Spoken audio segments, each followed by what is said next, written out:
सभी को जय श्री राम। मंदिर में सबका बहुत बहुत स्वागत है। जैसा कि महाराज जी ने बताया कि कल ही यहाँ पे नवान पारायण का समापन हुआ। राम की कथा का समापन कहना बड़ा विचित्र शब्द लगता है। राम की कथा का एक विराम हुआ, अब फिर से चक्र चलेगा, अब फिर से कहीं राम कथा गूंजेगी। राम कथा जो है हर बार हम आज भी राम कथा को आगे बढ़ाएंगे। तो राम कथा एक निरंतर गतिमान है, हर रोज चलती है, हर कहीं चलती है। कहीं एक जगह राम इस जगह, जैसे कल था उत्तरकांड में प्रसंग देख रहे थे कि काकभूषुंडी जी जो हैं वो उन्होंने कहा कि इस बालक राम के साथ खेलते हुए, छोटे भगवान जी के साथ खेलते खेलते एकदम उनके मुंह में उन्होंने उठाया, मुंह में रख लिया। तो अंदर देखा तो उन्होंने कहा बहुत सारे विष्णु देखे, बहुत सारे हमने यम देखे, बहुत दिक्पाल देखे, और वहाँ बहुत सी अवधपुरी चल रही थी और हर जगह राम का जन्म हो रहा था। तो उनके समझ में नहीं आ रहा इतनी सारी डायमेंशंस कैसे मिल रही हैं। बड़ी विचित्र बात लगती है हमें भी सोच के कि कैसे इतनी जगह चल रहा होगा। लेकिन आज मैं कुछ नए बच्चे देख रहा हूँ, तो बच्चे शायद फिल्मों के शौकीन होंगे, जिन्होंने ट्रांसवर्स मूवी देखी होगा तो देखेंगे मल्टी डायमेंशनल चलती। ऐसी प्रभु की गति है कि हर जगह चल रही है। जैसे हम एक पेपर को समझ सकते हैं, ये पेपर जो है 2 डायमेंशनल है, मोटाई है 3 डायमेंशनल है, मल्टी डायमेंशनल में कथा चल रही है। कथा हम 1 दिन का पाठ करते हैं, 2 दिन का पाठ करते हैं, 9 दिन का, महीने भर का। और एक राम की कथा जो है ये जीवन की भी कथा है। हम भी वही राम की गति में चल रहे हैं। जैसे एक ओलंपिक का गेम होता है, 100 मीटर चल रहा होता है स्प्रिंट, 200 मीटर मैराथन भी चल रही होती है। तो ऐसे ही राम की कथा की गति अलग अलग गतियों में चल रही है। कल कथा पूर्ण है, एक बार इस बार जो कथा की उसको मैं एक गति तक ले गया। 9 दिन यहाँ खूब रस बरसा। और आप देख रहे होंगे मैं गा रहा था, थोड़ा सा आज गला भी मेरा फट रहा था, बहुत बढ़िया नहीं। वैसे ऐसा नहीं कि इसका मतलब ये नहीं है कि मैं वैसे बहुत अच्छा गा लेता हूँ। आज मेरे पास एक बहाना भी है कि नहीं गा पा रहा हूँ, ठीक है। ऐसा नहीं है, अब ये मत समझिएगा कि अगली बार बहुत बढ़िया गाएंगे ये ना, ऐसा नहीं है। आज मेरे पास एक बहाना भी है कि इसलिए मैं नहीं गा पा रहा हूँ, ठीक है। तो लेकिन राम की कथा है, राम जो कहलाए, जैसी वाणी में कहलाए। कथा को आगे बढ़ाते हैं। तुलसीदास जी जैसे कथा लिखने से पहले सभी को प्रणाम कर रहे हैं। उन्होंने जो भगवान राम के साथ चले उनको प्रणाम किया। बोला कि अयोध्या नगरी को प्रणाम करता हूँ, सरयू नदी को प्रणाम करता हूँ, जिसके सामने, जिसके साथ में, जिसके तट पे भगवान राम का बचपन निकला, उस नदी को प्रणाम करता हूँ। उन नगरवासियों को प्रणाम करता हूँ जिन्होंने प्रभु को उस छोटे से रूप में देखा।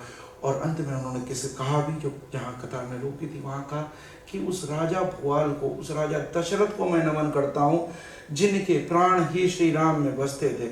जैसे ही राम चले उनके प्राण भी साथ में चले गए। जो पंदम भुआल, ऐसे राजा दशरथ को, जिनके हृदय में ही राम बसे हुए थे, ऐसे भगवान श्री राम के पिता दशरथ को मैं प्रणाम करता हूँ। अब आगे कथा में क्या कहते हैं। प्रणवं परिजन सहित विदेहु, जाहि राम पद गूढ़ स्नेहु। तो उन्होंने एक पिता को प्रणाम किया, अब दूसरे पिता को उनके प्रणाम करते हैं। कहते हैं प्रणवं परिजन सहित विदेहु।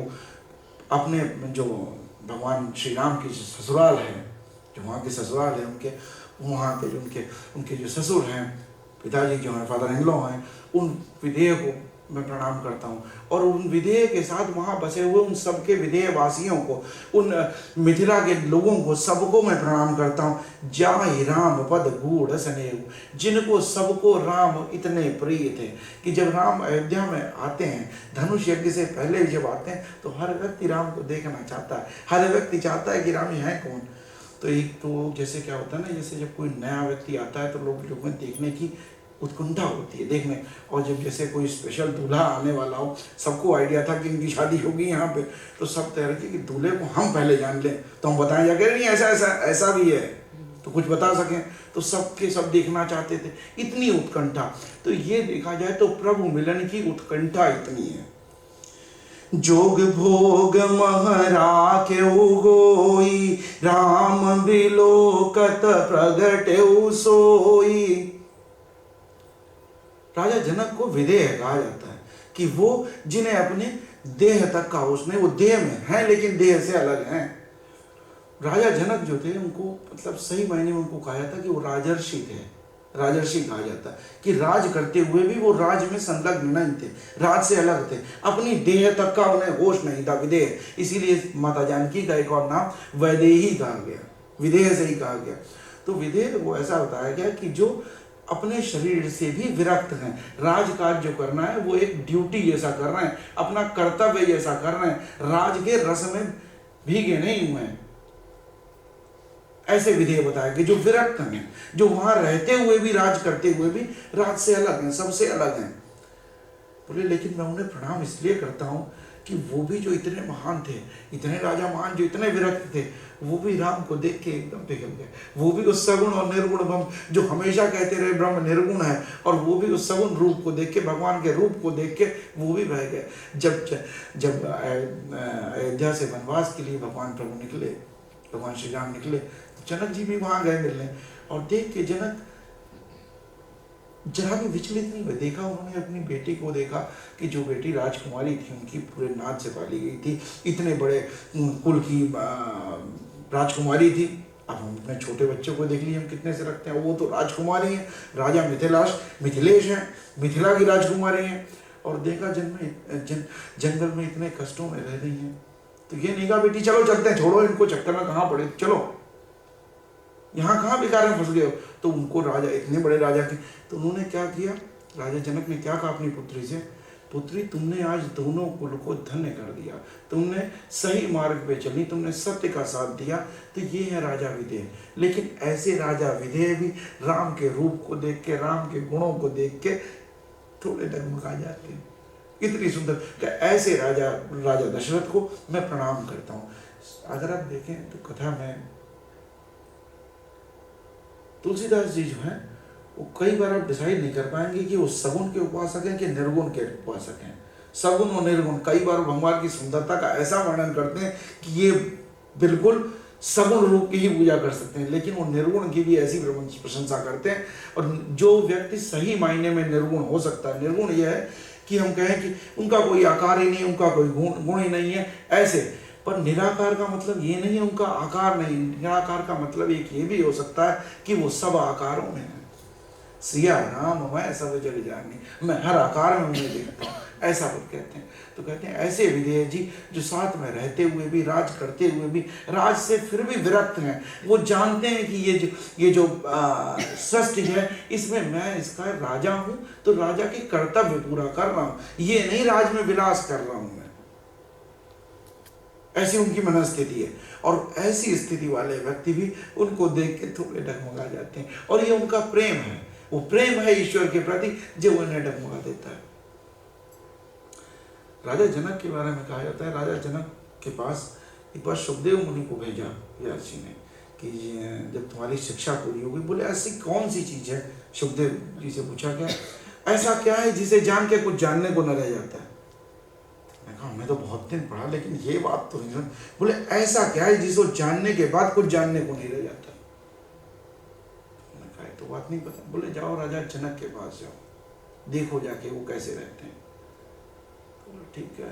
तो राजा जनक के पास सुखदेव जी चले, वहाँ गए, पता लगा कि दरवाजे ने रोका, भाई नहीं अभी नहीं मिल सकते हो। बोले क्या कर रहे हैं, बोले बताओ सुखदेव जी आए। तो मैं थोड़ा था कि मैं इतना ज्ञानी आदमी हूँ, मुझसे जैसे ही बताऊंगा तुरंत जनक जी कहेंगे अरे आओ बुला रही बैठिए, ऐसा कहेंगे।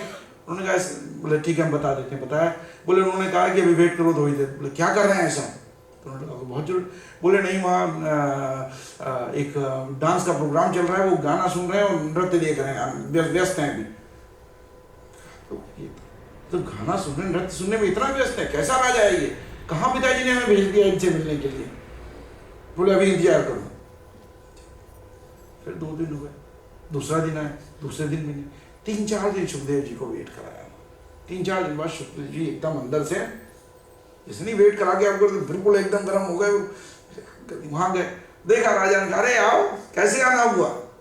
थोड़े व्यस्त थे, थोड़ा नाच गाना यहाँ चल रहा था, एक प्रोग्राम था उसमें। तो मैं बोला काफी विचित्र है।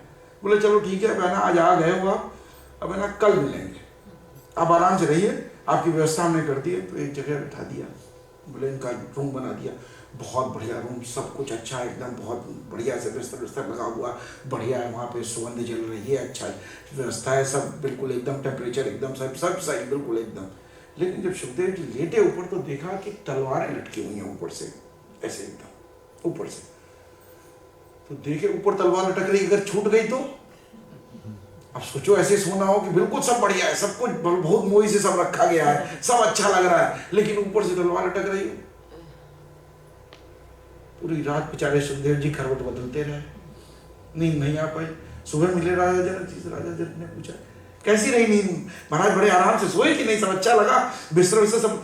अरे बिस्तर कहाँ फंसा दिया तुमने, वहां बिस्तर के ऊपर तलवारें लटकी हुई थी, वहां उसके नीचे कोई सो सकता था। बोले लेकिन सब बिस्तर वगैरह तो सब आसपास तो सब सही था, आप गए थे कितना बढ़िया, वहां पे कारपेट बिछा हुआ था, कितनी बढ़िया सुगंध आ रही थी, हल्का सा म्यूजिक भी चल रहा था, कितना तो बढ़िया इंतजाम था। तलवारें लटकी थी, उनसे क्या लेना देना था, कोई गिरने वाली थोड़ी थी, गिरनी होती तो गिरी गई होती। लेकिन फिर कैसे ऐसे सो सकता है। बोले बस यही जीवन है जिसमें मैं रह रहा हूं। बोले सब ये राज्य की गतिविधियां हो रही हैं, यहाँ नाच गाना भी होता है, यहाँ बिजनेस भी होता है, यहाँ लोगों से मिलना भी होता है, यहाँ पॉलिटिक्स भी होती है, ये सब तलवारें हैं जो मेरे ऊपर लटकी हुई हैं, और मैं इसमें भी रह लेता हूँ, मैं इसमें भी रह लेता हूँ। यही विधेय होना है कि हम अपने सब कार्यकलाप सब कुछ करते रहें, जो हमारे ऊपर कर्तव्य है, जो हमारे भार हैं, जो भी हम पे निर्भर है, वो हम अपने कर्तव्यों का परायण करते रहें। वो तलवारों के साए में रहना है। लेकिन ये जो आज लोग क्या होता है, वो तलवारें जो है लेटते वक्त ही दिखती हैं, जब अंदर एंटर किए तो कुछ नहीं दिखता है। जब अंदर एंटर करें, अरे वाह कितना बढ़िया सब मामला है, जैसे ही लेटे ऊपर दिखी तलवारें तो हालत बिगड़ गई। उसी दिन सुखदेव के समझ में आ गया कि ये विधेय क्यों कहे जाते हैं, ये राजर्षि क्यों कहे जाते हैं। तो ऐसे विधेय को प्रणाम करता हूँ जो राजा होते हुए भी, राज के कर्म निभाते हुए भी, अपनी सारी ड्यूटीज को, रिस्पॉन्सिबिलिटीज को सही से करते हुए भी इसमें संलग्न नहीं है, इसमें उलझे हुए नहीं है। जब निकलना है तो वो इससे सीधे निकल आते हैं। और विधेय जो है, माता जानकी जो है, वो शांति है इस कथा की, शांति है। और शांति सिर्फ उस व्यक्ति को मिल सकती है जहाँ धर्म हो। तो भगवान श्री राम धर्म है, सिर्फ इसीलिए मिल सकी उनको।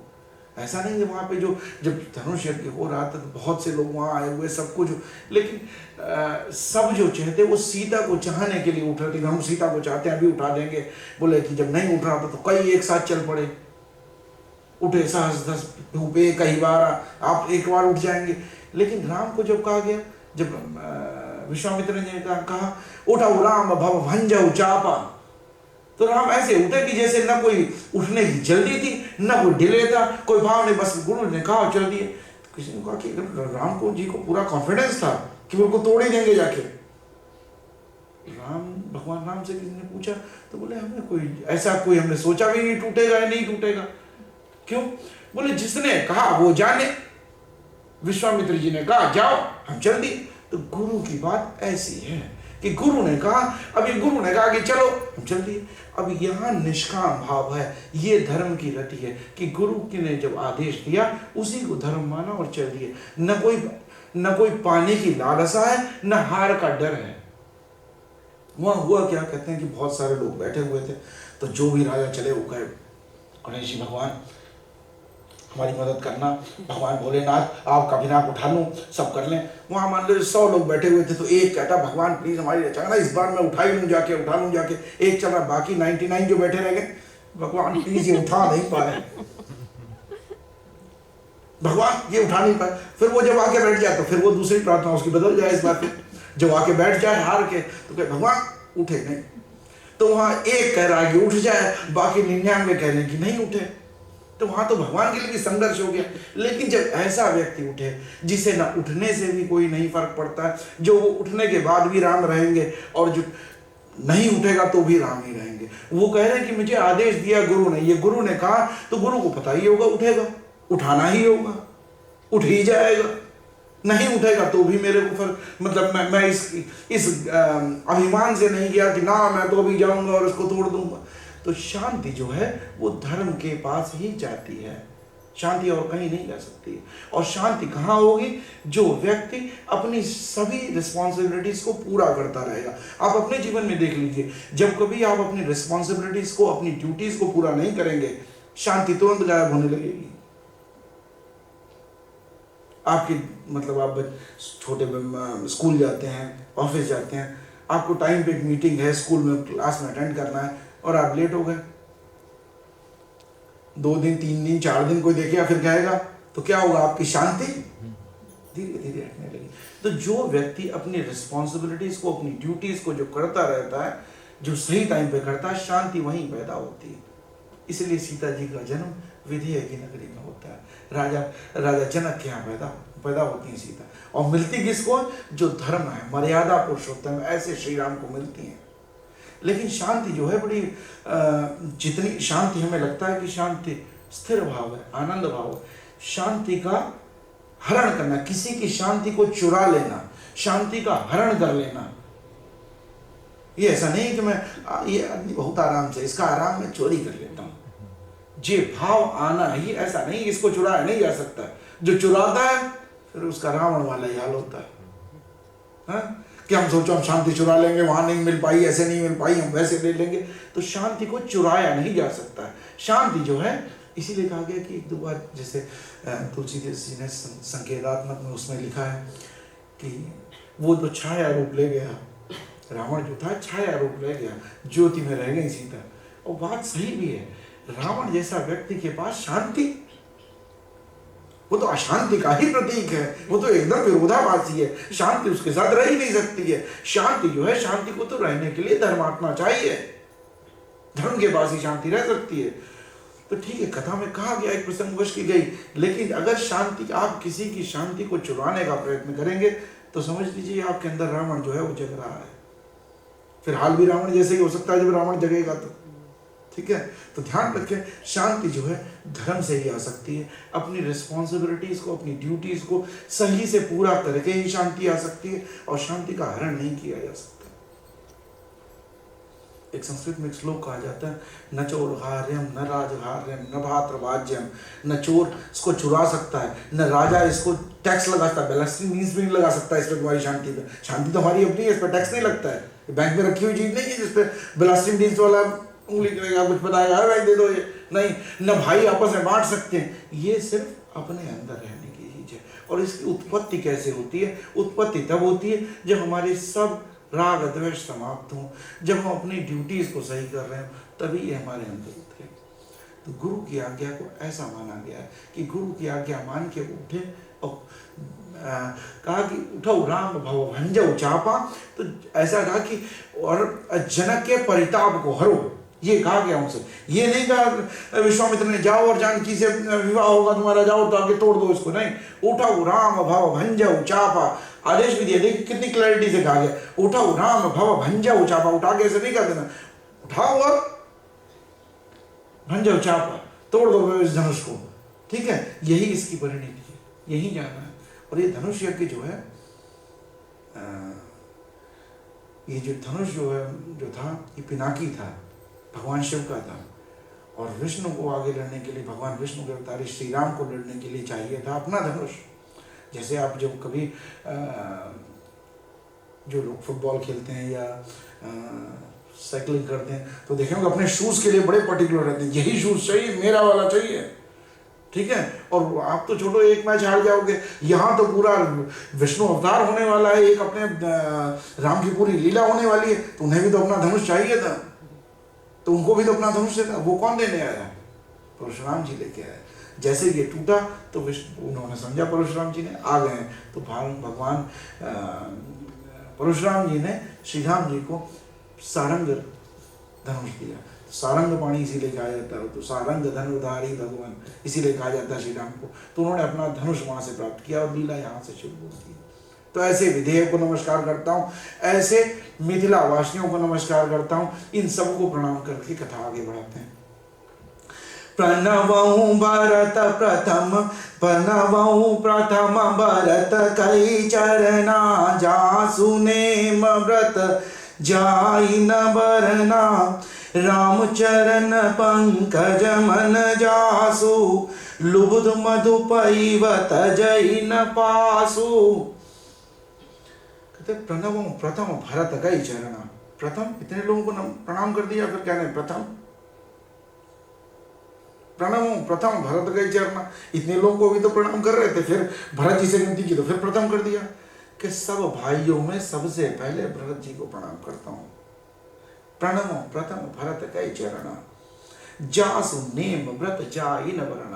उनका जो नाम है, जो उनकी यश है, जो उनकी कीर्ति है, जो उनका व्रत है, जो उनका संयम है, जो उनका प्रेम है, उसको वर्णित ही नहीं किया जा सकता। भरत का त्याग जो है वो सही मायने में बहुत बड़ा त्याग है। और भगवान इसको कैसे समझते हैं, जब भी कहते हैं तुम मोहि भरत सम भाई, तुम मुझे भरत से प्रिय हो।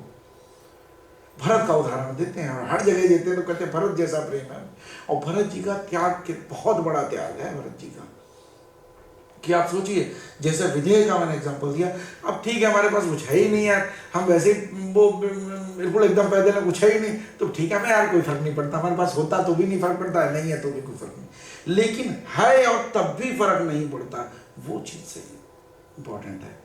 कि राजा विधेय जो थे उन्होंने होश ही नहीं रहता था, कभी कैसे कपड़े पहने, कभी कुछ पहने, चल दिए। लेकिन अगर हम कहें कि एक वो बेगर हो, भिखारी हो गया, हमें कोई फर्क नहीं पड़ता जी, हम फटी पहन के चल देते हैं, कोई नहीं होता तो ऐसे ही चल देते हैं, हमें कोई फर्क नहीं पड़ता, हम विधेय हैं। वो मतलब नहीं है। विधेय वो है कि सब राग रंग में रहते हुए भी अलग हो जाए। एक रामधारी सिंह दिनकर की एक कविता है, उसमें दृष्टि के लिए उन्होंने कहा, कहते हैं क्षमा शोभती उस भुजंग को जिसके पास गरल हो, उसको क्या जो दंतहीन विषहीन विनीत सरल हो। हाँ बोले क्या क्या मतलब हुआ इसका? बोले ऐसा नहीं जैसे जो भुजंग कहते हैं सर्प को, बोले अगर ऐसा कोई सर्प हो एकदम बिल्कुल मेरा ऐसा सर्प हो, छाप छोटा सा सांप हो, और तुम उसके पास से गए, बोले मैंने तुम्हें माफ कर दिया जाओ तुम, क्या मतलब बनता है? वो भुजंग खड़ा हो जाए ऐसे आगे सामने, हालत खराब हो जाए आदमी, कह दिया कोई बात नहीं जाओ जाओ माफ किया तुम्हें, तो वो है। बोले युधिष्ठिर को कहा कि क्षमा उसको शोभती है जो भुजंग जैसा, जो तुम्हारा प्राण हर सकता हो, जो सही में ताकतवर हो, और वो तुम्हें छोड़ दे जाओ जाओ कहने दिया, तो भाई उसका मन है, उसकी क्षमा मानी जा सकती है। अब देखा है कि वो अगर फूंक भी मार देगा तो हवा खराब हो जाएगी, नहीं नहीं हमने तो माफ कर दिया जाओ जाओ। अब माइक टाइसन आ जाए मेरे सामने खड़ा हो जाए, मैं नहीं नहीं मैं लड़ते नहीं, उनसे माफ किया तुमने, जाओ जाओ जाओ मैंने माफ किया, तो इसमें मेरी क्षमा नहीं है, इसमें मेरी है। और मैं कहता नहीं नहीं मैं बिल्कुल अहिंसावादी हूँ, मैं बिल्कुल कोई इंसान विश्वास नहीं करता हूँ, मैं बिल्कुल अहिंसा नहीं करता हूँ, जाओ जाओ जाओ। शेर आ जाए मेरे सामने और कहते नहीं नहीं नहीं शेर महाराज जाओ जाओ जाओ, मैं बिल्कुल अहिंसात्मक हूँ, मैं बिल्कुल हिंसा नहीं करता हूँ, मैं किसी को मारता नहीं हूँ। लेकिन वैसे मैंने देखा है कि कोई मान लो एक छोटा सा रैबिट आ गया और दौड़ पड़ा, मैं उसके पीछे दौड़ा लिया उसको, अब मेरी हिंसा चली गई, हिंसा उसके पीछे चल गई, हिंसा बाद में रख दी। तो जो हिंसा और अहिंसा का भाव है वो तब, अगर मैं कहूँ खरगोश को मैंने माफ कर दिया, जाने दे जा जा कोई बात नहीं कोई फर्क नहीं, तो वो क्षमा है। लेकिन शेर को अगर मैं कह रहा हूँ क्षमा है, ये माइक टाइसन को मैंने तो क्षमा किया तेरे को, आज मैं बॉक्सिंग नहीं मारूंगा तेरे को, मैं ढंग से नहीं पंच मारूंगा, तो ये कोई क्षमा नहीं है। ठीक है, तो ये त्याग की बात है। भरत जो है वो राजा हैं, टेक्निकली वो अयोध्या के राजा हैं, लेकिन वो अयोध्या के राजा होते हुए भी राजपाट के ड्यूटी निभा रहे हैं। सिर्फ ये सोच रहे हैं कि मैं अयोध्या का केयर टेकर हूँ, राम की एब्सेंस में जब तक भगवान राम नहीं आते तब तक मैं ड्यूटीज निभा रहा हूँ। ऐसा नहीं हो कि राज्य में अराजकता फैल जाए। ये भाई का दिया हुआ एक वचन जो दे के आया भाई को, भाई की जो ड्यूटीज हैं जो भाई अभी नहीं कर सकता है दूसरे वचन को निभाने के लिए, इसलिए मैं इसको कर रहा हूँ। दोनों में बड़ा फर्क है कि मैं ये ड्यूटीज कर रहा हूँ, मैं इसमें लिप्त नहीं हूँ। तो भरत जी भी जो है वो नंदीग्राम में रहते हैं, अयोध्या में नहीं रहते कि जैसे मेरा भाई रहना होगा मैं वैसे ही रहूँगा। तो इसलिए मैं भरत को सबसे पहले प्रणाम करता हूँ। प्रणव प्रथम भरत के चरण, राम चरण पंकज मन जासु, जिनके मन में श्री रामचंद्र भगवान के जो चरण कमल हैं वो ऐसे विराजते हैं, उनका मन भगवान श्री राम के चरण कमलों में ऐसे लगा रहता है जैसे कमल के ऊपर भंवरा घूमता रहता है कि उससे हटने का ही मन नहीं करता। जैसे आजकल आप देख रहे होंगे कि जो हनी बीज जो हैं बहुत सारी घूमी, जहाँ फूल निकले हो सब पे बैठी, आप देखें कई बार देखें, ध्यान से देखें उसको, वो चाहती है कि मुझे लगता है कई बार जैसे नहीं कि उसका भर गया लेकिन जाना नहीं चाहिए, छोड़ नहीं पाती।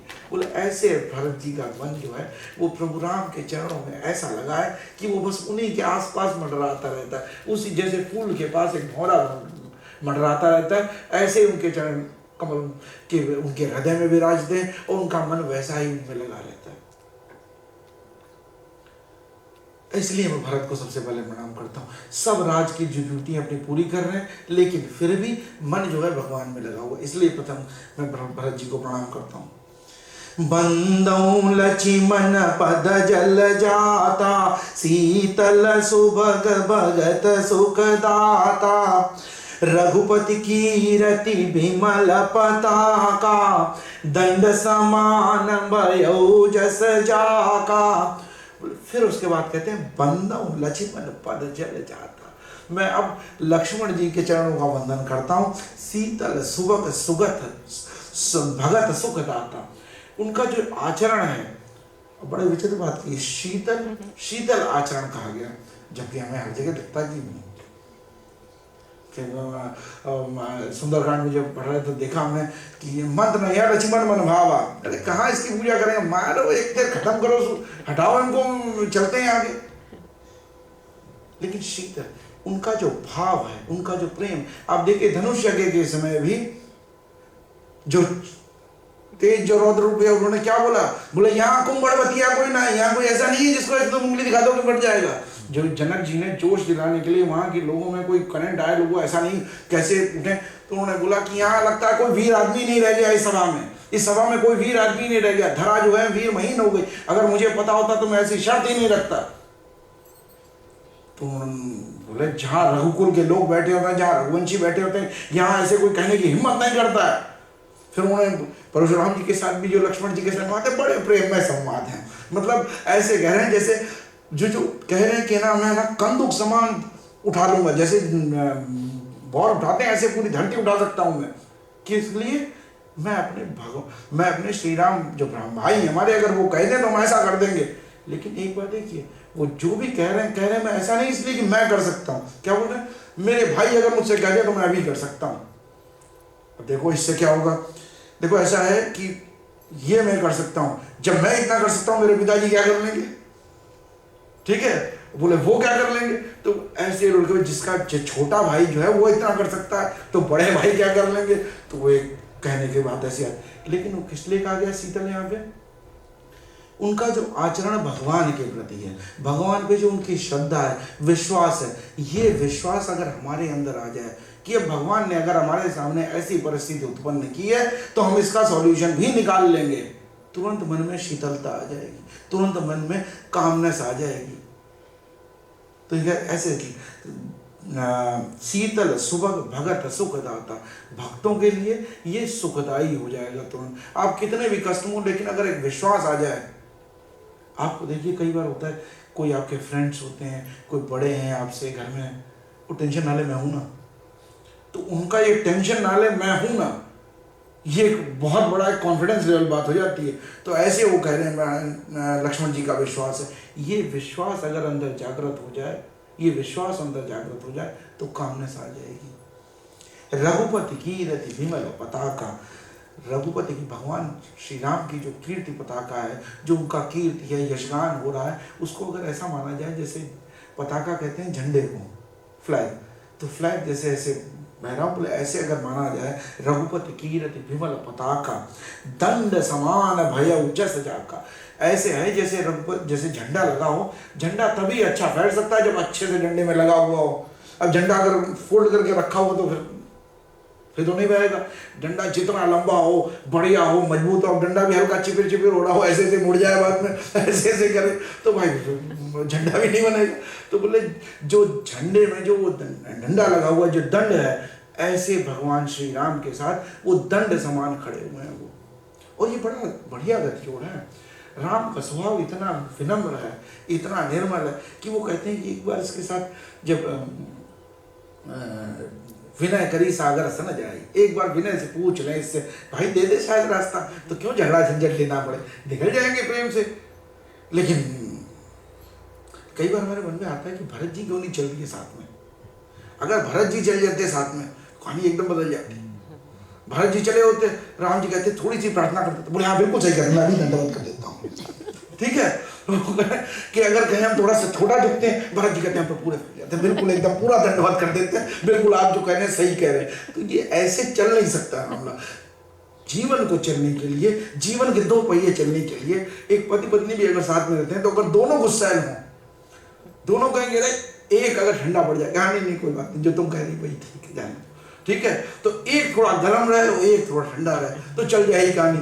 ऐसी दोनों की कहानी चलती रही। तो बोले अगर भरत जी साथ में जाते तो भरत जी तो कहते अरे नहीं अब आप कह रहे हैं तो सही कह रहे होंगे, लेकिन एक बात को कहने के लिए सही में तो एक जोशीला व्यक्ति, एक गरम और एक नरम, दोनों साथ में चलेंगे, इसलिए लक्ष्मण जी साथ में चलते हैं। ऐसे लक्ष्मण जी को प्रणाम करता हूँ जो रघुवीर की ये जो यशोगाथा है, उनकी जो कथा है जो झंडे के समान फहरा रही है, उसमें दंड रूपी लगे हुए हैं, उसमें एक बिल्कुल मजबूती के साथ उनके साथ खड़े हुए हैं। ऐसे लक्ष्मण जी को प्रणाम करता हूँ। शेष सहस्र शीस जग कारण, जो अवतरे भूमि भय हतारन। वो शेषावतार हैं, शेषनाग के अवतार हैं। और शेषनाग को माना जाता है कि पृथ्वी के ऊपर, पृथ्वी जो है उन्हीं के फन पे टिकी हुई है। बोले जो मही का भार रखते हैं, जो पूरी धरणी का भार रखते हैं, शेष सहस्त्र शीस जग कारण, अपने सहस्त्रों भुजों के फंड उन पे अपनी पृथ्वी को उठाए हुए हैं, वही वैकुंठ में भगवान के ऊपर छत्र छाया करे हुए हैं। बोले ऐसे अपने भगवान की सुरक्षा के लिए ऐसे रहे हैं। बड़ी विचित्र बात है कि भगवान आते हैं लक्ष्मण जी को जाना भी पहले पड़ता है। अब जाना है कि भगवान के जाने का समय आ गया है, तो भगवान से पहले उनका जो जगह भगवान के लिए बनानी पड़ेगी ना जाके। तो भगवान लक्ष्मण जी को जाना तो बड़ा थोड़ा सा दुखी लगता है कि लक्ष्मण जी आ रहे हैं, लेकिन आगे की तैयारी है, आगे की तैयारी, भगवान फिर चल रहे हैं, उनके लिए तैयारी कर रहे हैं आगे चल के। तो शेष सहस्त्र शीस जग कारण, जो अपनी सहस्त्र फनों पे पूरी धरती का बोझ उठाए हुए हैं, जो पूरी मही का बोझ उठाए हुए हैं, और जो अवतरे भूमि भय टारण, और जिनका अवतरण किस लिए हुआ है कि भूमि से भय का नाश करने के लिए। जब भगवान राम जो है ना, पूरे युद्ध काल में अगर आप देखें, पूरे वनवास में देखें, अगर एक जगह सबसे दुखित, एक जगह सबसे व्यथित, एक जगह सबसे चिंतित अगर दिखाई देते हैं, वो उस रात को दिखाई देते हैं जिस दिन लक्ष्मण जी को शक्ति लगी।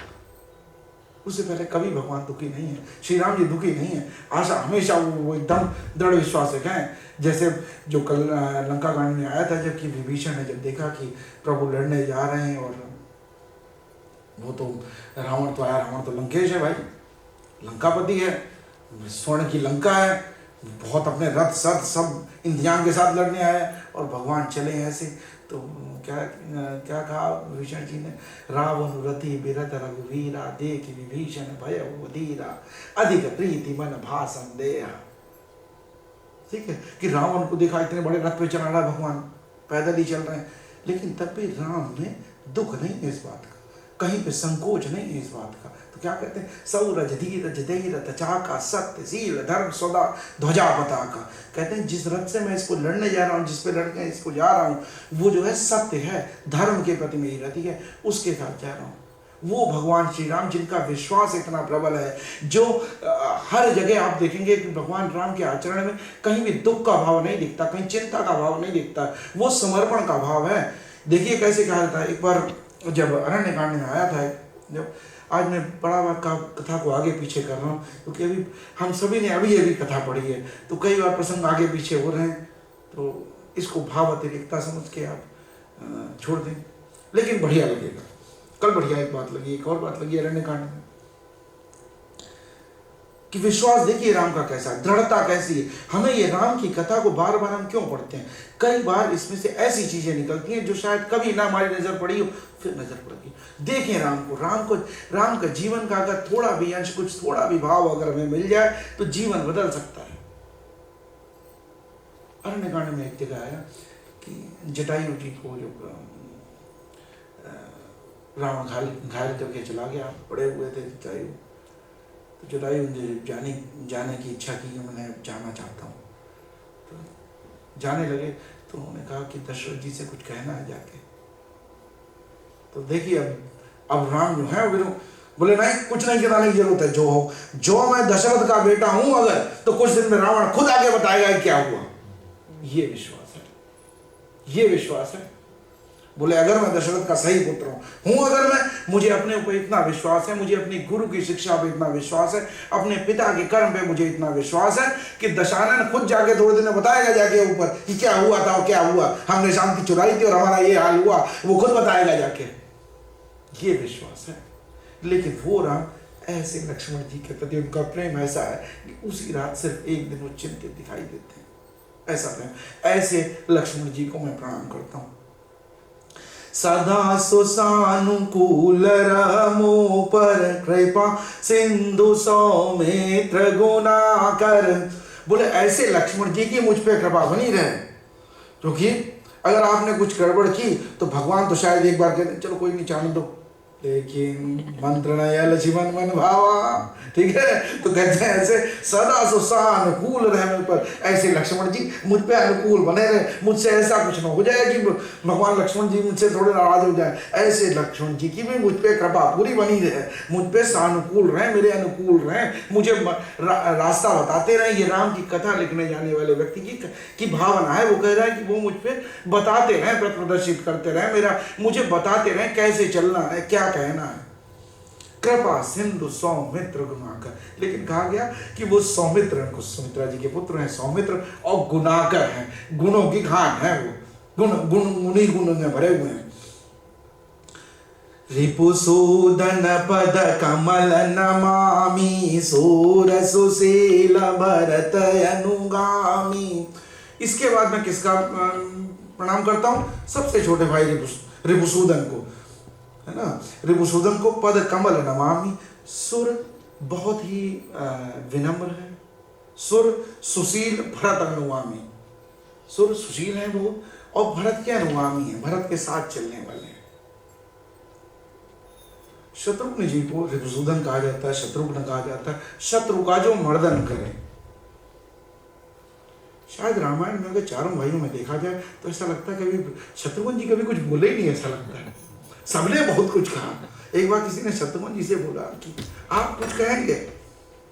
बोले हमसे 3 बड़े भाई हैं, वही कह लें, हम तो जो कहेंगे वो कर लेंगे।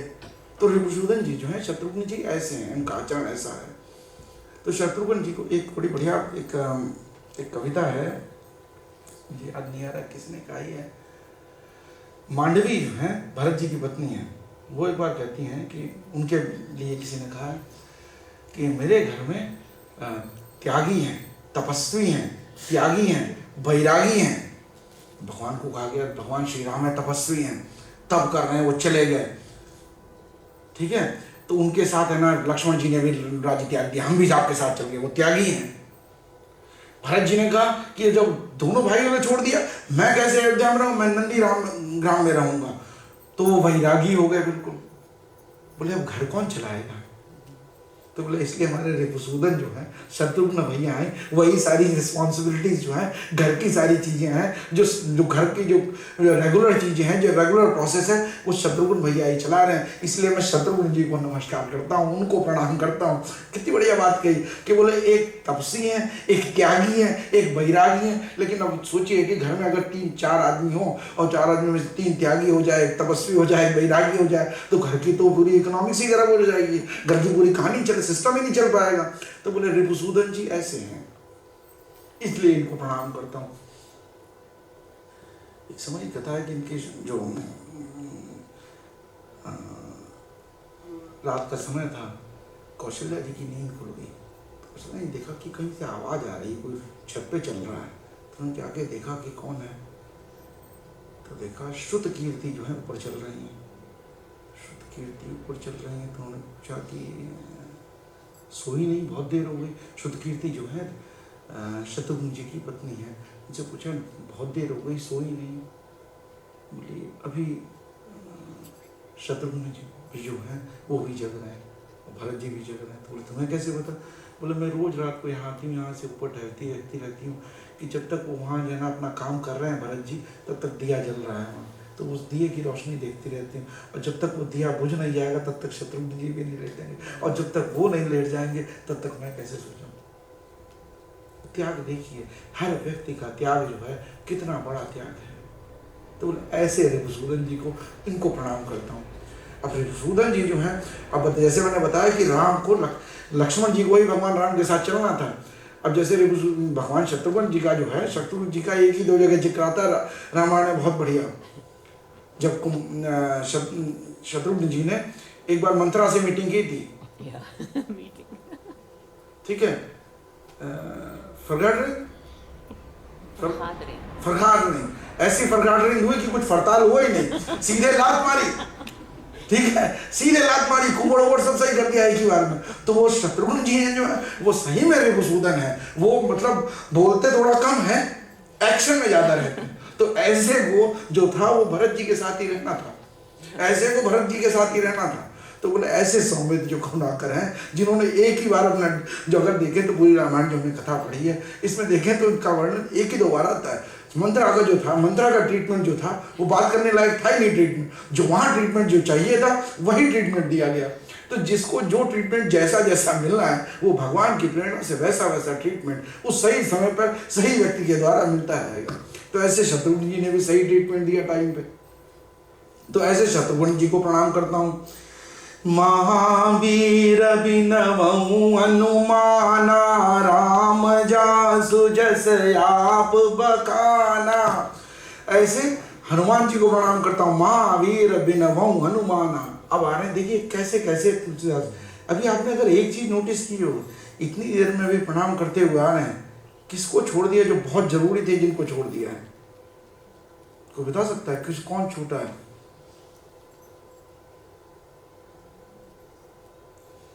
अभी नहीं बताया, देखेंगे आगे किसको, कोई अभी भी रह रहा है और बहुत इंपॉर्टेंट रह रहा है। अब देखिए किसको कह रहे हैं। महावीर बिनवऊं हनुमाना, राम जासु जस आप बखाना। अब मैं भगवान महावीर को, जो सब वीरों में वीर हैं, ऐसे हनुमान जी को मैं प्रणाम करता हूँ, उनको प्रणाम करता हूँ, जिनका तो यश, जिनकी कीर्ति, जिनका गुणगान तो भगवान स्वयं नहीं कर रहे हैं। कितनी बार कहते हैं, कभी तुम ते उऋण मैं ना आई, तुमने जो मेरे ऊपर जो है, जैसे कहते हैं ना, किसी ने आपके ऊपर कुछ, आपके ऊपर उपकार किया तो कहते हैं आपका ऋण हो गया हम पे। तो कहते हैं कि हनुमान जी को कहते हैं भगवान, कभी तुम थे उऋण मैं ना आई, तुमने जो मेरे लिए किया है उसका जो मेरे ऊपर कर्ज है उसको मैं चुका ही नहीं सकता। ऐसे कृतार्थ हो गए, बोले ऐसे मैं तुमसे कृतज्ञ हूँ। तो बोले ऐसे क्या कहा गया कि ऐसे भगवान जी को मैं प्रणाम करता हूँ। प्रणवऊं पवन कुमार, कल बन पावक ज्ञान घन, जासु हृदय आगार, बसहि राम सर चाप धर सियावर राम।